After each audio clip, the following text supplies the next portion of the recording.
Hello guys, welcome back to the channel. I appreciate you guys tuning in and listening to these videos as always. So today I wanted to talk about Carvana and what's going on in the used car market. Now, you don't need me to tell you this, but the used car market is complete BS right now. I go to Facebook Marketplace or Kijiji each once in a while to remind myself how bad things have gotten in the used car market, and they've gotten real bad. Now, the overall numbers say that things have been getting better recently compared to the COVID years. The average used car price is down, and from what I can observe, that seems to be true. But at least from what I see, this has more to do with the types of used cars that are now available more than prices actually going down.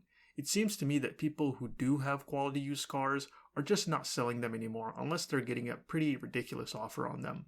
In my own circles, a lot of people that are selling their decent used cars are selling so to friends and families instead of a dealer or a private buyer. This just leaves a lot of crap on the market that is overpriced.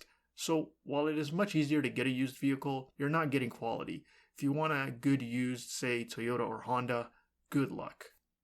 If you want to get your hands on something at least semi-decent, you have to go to the retail used market, and it's even worse there.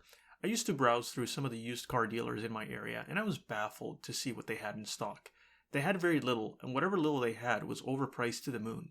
Nowadays, it's slightly better. You do see more inventory and options available, but you have to spend at least $20,000 before you get anything that is quality. But sadly, that's the situation we are with the used car retail market. Which leads me to Carvana.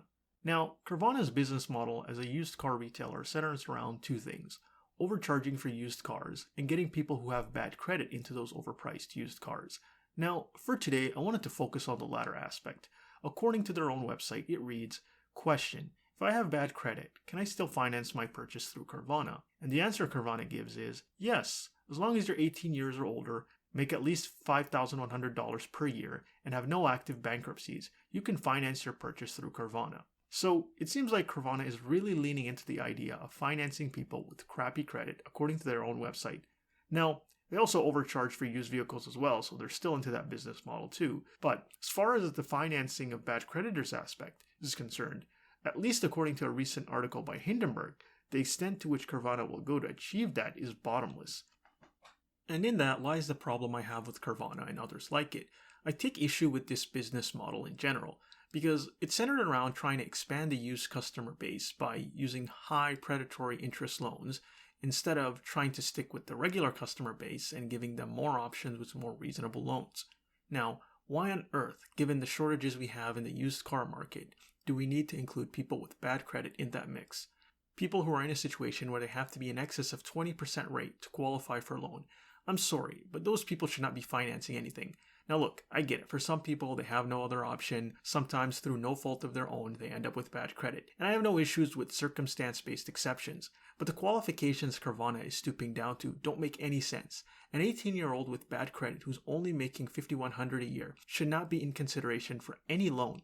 End of story. This is just adding unqualified customers in an already crowded pool with limited inventory. The car market right now has become a hotbed for greed and predatory behavior. On the one hand, new cars are overpriced and are burying customers with negative equity, high payments, and long loan terms. And on the other hand, the used car market is all about finding struggling or desperate customers and getting them into predatory loans for overpriced used vehicles. It's sad to see what the car market has become, and I don't believe it's going to change anytime soon.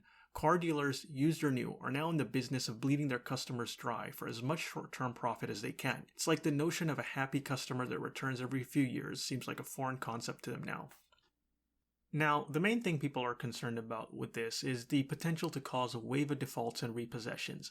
And it seems like that could be a real issue given the allegations. We are talking about a whole bunch of defaults and repossessions hitting the auto market here. But I'll be honest, I don't see that impacting the car market one way or the other from a price standpoint. The people who are in trouble should not have gotten those loans to begin with. They were only able to get approved of because of the rampant greed in this industry, nothing else. And it would be a net positive for the auto industry if those people were taken out of the equation and maybe forced to buy cheaper vehicles with cash. Guess what happens when you take those bad creditors out of the mix? That means more used cars are available for regular borrowers.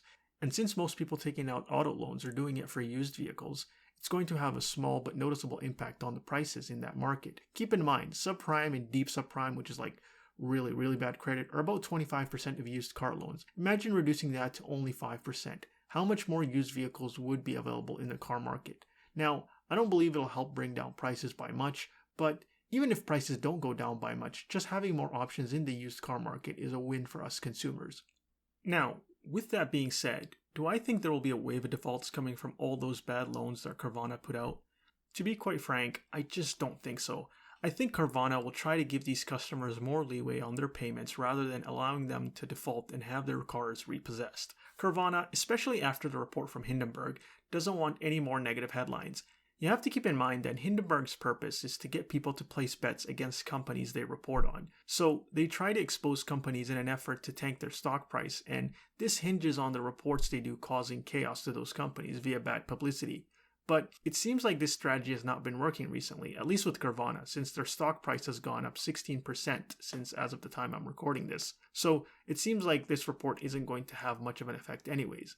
But I highly doubt Carvana will do anything to potentially assist that, and allowing some of their customers to default on their loans in mass, I just don't see that happening. But ultimately, whether the defaults happen or not, Carvana and companies like it are a net negative to the car market in my opinion. But let me know what you guys think of this whole situation. Do you think we'll have a wave of defaults? If so, how do you think this will affect the used car market?